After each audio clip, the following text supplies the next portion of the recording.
Hi guys, എല്ലാവർക്കും പുതിയ വീഡിയോയിലേക്ക് സ്വാഗതം. ഇന്നത്തെ വീഡിയോ നമ്മൾ ഡിസ്കസ് ചെയ്യാം. നമ്മൾ പബ്ജി കളിക്കുന്ന സമയത്ത് പബ്ജിയുടെ സെറ്റിംഗ്സിൽ പോയി കഴിഞ്ഞാൽ സെൻസിറ്റിവിറ്റി എന്നൊരു ഓപ്ഷൻ നിങ്ങൾക്ക് കാണാൻ സാധിക്കും. അതിൽ നമ്മൾ തുറന്നു കഴിഞ്ഞാൽ പലതരത്തിലുള്ള സെൻസിറ്റിവിറ്റികൾ നിങ്ങൾക്ക് കാണാൻ സാധിക്കും. അത് എന്താണെന്ന് പലർക്കും എന്തൊക്കെയാണെന്ന് ഇത് കാണുമ്പോൾ ടോട്ടലി കൺഫ്യൂസ്ഡ് ആവും. അപ്പൊ ഇന്നത്തെ വീഡിയോ നമ്മൾ ഡിസ്കസ് ചെയ്യാൻ പോകുന്നത് ഈ സെൻസിറ്റിവിറ്റി നമ്മൾ കറക്റ്റ് ആയിട്ട് അഡ്ജസ്റ്റ് ചെയ്താൽ മാത്രമേ നമുക്ക് നല്ലൊരു ഗെയിം പ്ലാൻ നമുക്ക് കളിക്കാൻ സാധിക്കുള്ളൂ.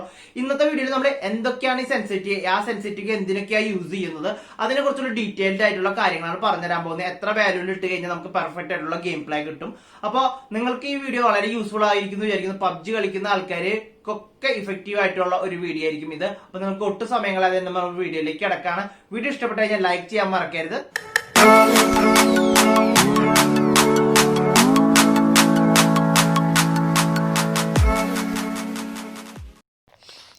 പബ്ജിയിൽ സെൻസിറ്റിവിറ്റിയെ കുറിച്ച് മനസ്സിലാക്കുന്നതിന് മുന്നേറ്റ് നമുക്ക് രണ്ട് തരത്തിലുള്ള ക്യാമറ സെറ്റപ്സ് ആണ് നമുക്ക് കാണാൻ സാധിക്കുന്നത്. ഒന്ന് തേർഡ് പേഴ്സൺ ക്യാമറയും പിന്നത്തുള്ളത് ഫസ്റ്റ് പേഴ്സൺ ക്യാമറയാണ്.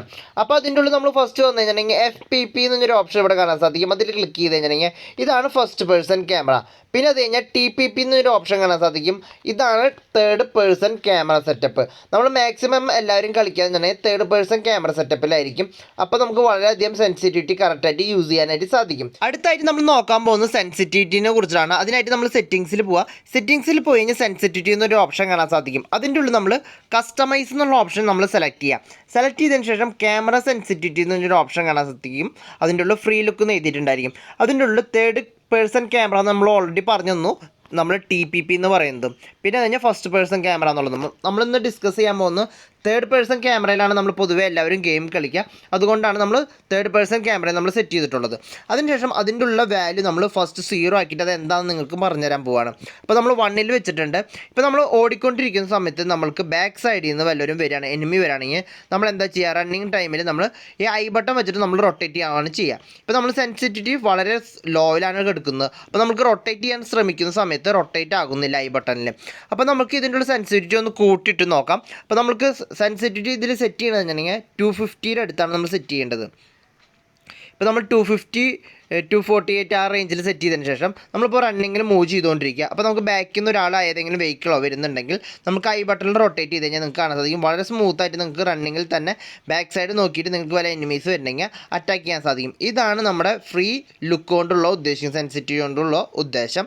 അപ്പോൾ നമുക്ക് സിമ്പിളായിട്ട് ഹാൻഡിൽ ചെയ്യാനായിട്ട് സാധിക്കും. ഇനി നമുക്ക് അടുത്ത സെൻസിറ്റിവ് ഫീച്ചറിലേക്ക് കിടക്കാം. അതിനായിട്ട് നമ്മൾ സെറ്റിംഗ്സിൽ പോകാൻ സെൻസിറ്റിവിറ്റിയിൽ പോയി കഴിഞ്ഞിട്ടുണ്ടെങ്കിൽ രണ്ടാമത്തെ ക്യാമറ എന്നൊരു ഓപ്ഷൻ കാണാൻ സാധിക്കും. Effect the sensitivity of the camera when the screen is swiped without firing. അതിൻ്റെ ഉള്ളിൽ നമ്മൾ first third person no scope എന്നുള്ളത് നമ്മൾ 0 ആക്കിയിട്ടുണ്ട്. 0 അല്ല 1% ആക്കിയിട്ടുണ്ട്. അതിനുശേഷം നമുക്ക് സ്ക്രീനിൽ തൊട്ട് നമ്മൾ മൂവ് ചെയ്യാൻ ട്രൈ ചെയ്യുന്ന സമയത്ത് നമുക്ക് ഇത് മൂവ് ആവാത്തതായിട്ട് കാണാനായിട്ട് സാധിക്കും. നമ്മൾ കുറേ സ്വൈപ്പ് ചെയ്ത് റൊട്ടേറ്റ് ചെയ്യാൻ ട്രൈ ചെയ്യുന്നു, ബട്ട് നമുക്ക് മൂവ് ആവുന്നില്ല. അപ്പോൾ നമ്മൾ ഇതിൽ ചെയ്യേണ്ട സെറ്റിങ്സ് എന്നുണ്ടെങ്കിൽ നമുക്കിത് എപ്പോഴും നമ്മൾ ഇതിൻ്റെ സെൻസിറ്റിവിറ്റി എന്നുണ്ടെങ്കിൽ ഏറ്റവും ഹൈയിലായിട്ട് ഇടണം. ഒരു 270 ആ റേഞ്ചിലേക്ക് ഇട്ട് കഴിഞ്ഞിട്ടുണ്ടെങ്കിൽ നിങ്ങൾക്കിപ്പോൾ കാണാൻ സാധിക്കും. നിങ്ങൾ ജസ്റ്റ് കാണിച്ചു തരാം. ഇതിന് ശേഷം നമ്മൾ റൊട്ടേറ്റ് ചെയ്യാൻ സാധിച്ചു കഴിഞ്ഞാൽ വളരെ സ്പീഡിൽ തന്നെ റൊട്ടേറ്റ് ആവാൻ സാധിക്കും. ഇപ്പോൾ നമുക്ക് 2, 3, 4, 5 എനിമി ഉണ്ടെങ്കിൽ നമുക്ക് എളുപ്പത്തിൽ ഇങ്ങനെ ഫയർ ചെയ്തിട്ട് മൂവ് ചെയ്ത് അടുത്ത എനിമീനെ ഷൂട്ട് ചെയ്യാനായിട്ട് ഈ സെൻസിറ്റിവിറ്റി കൂട്ടിയിട്ട് കഴിഞ്ഞാൽ നമുക്ക് സാധിക്കും. അപ്പോൾ സെൻസിറ്റിവിറ്റിയുടെ യൂസ് എന്താണെന്ന് നിങ്ങൾക്ക് മനസ്സിലാക്കിയെന്ന് വിചാരിക്കുന്നു. ഇനി നമുക്ക് അടുത്ത സെൻസിറ്റിവിറ്റി ഫീച്ചറിലേക്ക് കിടക്കാം കേട്ടോ. ഇതിൻ്റെ ഉള്ള സെറ്റിങ്സിൽ പോയി സെൻസിറ്റിവിറ്റിയിൽ പോയി കഴിഞ്ഞാൽ നിങ്ങൾക്ക് കാണാൻ സാധിക്കും ഇതിൻ്റെ ഉള്ള സ്കോപ്പുകളിൽ എത്ര റൊട്ടേറ്റിംഗ് സ്പീഡ് വേണം എന്നുള്ള കാര്യം സെൻസിറ്റിവിറ്റി സെറ്റ് ചെയ്യാം. ഞാൻ 200ലാണ് സെറ്റ് ചെയ്തിട്ടുള്ളത്. നിങ്ങൾക്ക് അത് നിങ്ങളൊന്ന് ചെക്ക് ചെയ്ത് നോക്കാം, നിങ്ങൾക്ക് സ്കോപ്പിൽ എത്രത്തോളം വേണം. നമ്മൾ പറയുകയാണെങ്കിൽ അത്ര ഹൈ ആയിട്ട് ഒരിക്കലും വെക്കാൻ പാടില്ല. അപ്പോൾ നമുക്ക് സ്കോപ്പ് കൺട്രോൾ ചെയ്യാൻ വളരെ ബുദ്ധിമുട്ടാണ്. അതിനുശേഷം ഏറ്റവും ഇമ്പോർട്ടൻ്റ് ആയിട്ടുള്ള സെൻസിറ്റിവിറ്റിയാണ് ADS സെൻസിറ്റിവിറ്റി. നമ്മൾ 0ലാക്കി വെച്ചിരിക്കുകയാണ്. അതിനുശേഷം നമ്മളൊരു ഇതിൻ്റെ മെയിനായിട്ടുള്ള പർപ്പസ് എന്നുണ്ടെങ്കിൽ നമ്മളിപ്പോൾ ഷൂട്ട് ചെയ്യാമെന്ന് വിചാരിക്കുക. ഷൂട്ട് ചെയ്ത് കഴിഞ്ഞാൽ നമ്മുടെ ക്യാമറ ഓട്ടോമാറ്റിക്കായിട്ട് മേലേക്ക് പൊന്തി വരുന്നതായിട്ട് നിങ്ങൾ ശ്രദ്ധിച്ചിട്ടുണ്ടായിരിക്കും. അങ്ങനെ ഷൂട്ടിംഗ് ലൊക്കേഷനിൽ നമുക്ക് മേലേക്ക് പൊന്തി പോകുന്നത് അത് നിങ്ങൾക്ക് കൺട്രോൾ ചെയ്യാനുള്ള ഒരു ഫീച്ചറാണ് ഈ കാണുന്ന ADS സെൻസിറ്റിവിറ്റി. അതിനുശേഷം നമ്മൾ ഒരു എക്സാമ്പിളായിട്ട് ഇതിൻ്റെ ഉള്ള സെൻസിറ്റിവിറ്റി നമ്മൾ ഹൈ ആക്കി സെറ്റ് ചെയ്യാൻ പോവാണ് കേട്ടോ.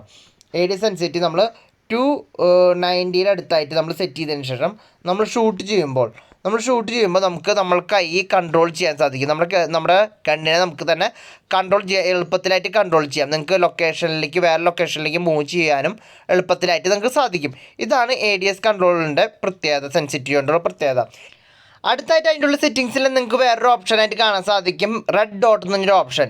നമ്മൾ സെറ്റിങ്സിൽ കഴിഞ്ഞിട്ടുണ്ടെങ്കിൽ റെഡ് ഡോട്ട് എന്നൊരു ഓപ്ഷൻ കാണാൻ സാധിക്കും. അത് നമ്മൾ 0 ആക്കി വെക്കുകയാണ്. ഇതിൻ്റെ ഉള്ള യൂസ് എന്നുണ്ടെങ്കിൽ നമ്മൾ സെൻസേഴ്സിൽ നമ്മൾ സ്കോപ്പ് ഓൺ ചെയ്തിട്ട് നമ്മൾ ഫയർ ചെയ്യുന്ന സമയത്ത് ഓട്ടോമാറ്റിക്കായി ഭയങ്കര സ്പീഡിലായിട്ട് നമ്മുടെ ലൊക്കേഷൻ മൂവ് ആവുന്നതായിട്ട് നിങ്ങൾക്ക് കാണാൻ സാധിക്കും. ജസ്റ്റ് ഒരു വട്ടം എന്നിട്ട് ഫയർ ചെയ്ത് കഴിഞ്ഞിട്ടുണ്ടെങ്കിൽ ഗൺ ഫയർ ചെയ്ത് കഴിഞ്ഞിട്ടുണ്ടെങ്കിൽ നിങ്ങൾ സ്കോപ്പിൽ മേലേക്ക് ഓട്ടോമാറ്റിക്കായിട്ട് പൊന്തി പോകുന്നത്. ഇതിന് നമുക്ക് കൺട്രോൾ ചെയ്യുന്ന സെയിം ആയിട്ടുള്ള പ്രൊസീജിയർ തന്നെയാണ് ADSൽ കാണുന്നത്. ഇത് നമ്മൾ ഹൈലിട്ട് കഴിഞ്ഞിട്ടുണ്ടെങ്കിൽ നമുക്ക് ഈസി ആയിട്ട് നമ്മുടെ സ്കോപ്പിനെ കൺട്രോൾ ചെയ്യാൻ സാധിക്കും. നമ്മൾ ഫയർ ചെയ്യുമ്പോൾ നിങ്ങൾക്ക് കാണാൻ സാധിക്കും. ഒരു മിനിറ്റ് ഞാൻ ഒന്നുകൂടി കാണിച്ചു തരാം, ഒന്ന് റീകോൾ ചെയ്യട്ടെ.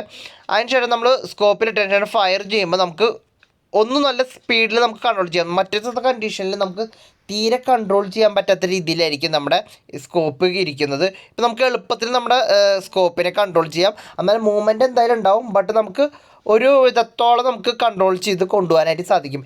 ഇതാണ് നമുക്ക് ADS എന്നുള്ള സെൻസിറ്റിവിറ്റിയോടുള്ള യൂസ്. അപ്പോൾ നിങ്ങൾക്ക് ഈ മൂന്ന് സെൻസിറ്റിവിറ്റിനെ കുറിച്ചിട്ട് ഒരു ഐഡിയ വന്നെന്ന് വേണ്ടിയിരിക്കുന്നു. എന്താണ് ഈ സെൻസിറ്റിവിറ്റി, എങ്ങനെയാണ് ഇത് യൂസ് ആവുന്നത് എന്നുള്ള കാര്യത്തെക്കുറിച്ച്. അപ്പോൾ നിങ്ങൾക്ക് ഇന്നത്തെ വീഡിയോ ഇഷ്ടപ്പെട്ടു എന്ന് ഇരിക്കുന്നു. ഈ വീഡിയോ ഇഷ്ടപ്പെട്ടതിന് ലൈക്ക് ചെയ്യാൻ മറക്കരുത്. പുതിയ വീഡിയോ വരുന്നവരെ വെയിറ്റ് ചെയ്യാം. Thank you for watching.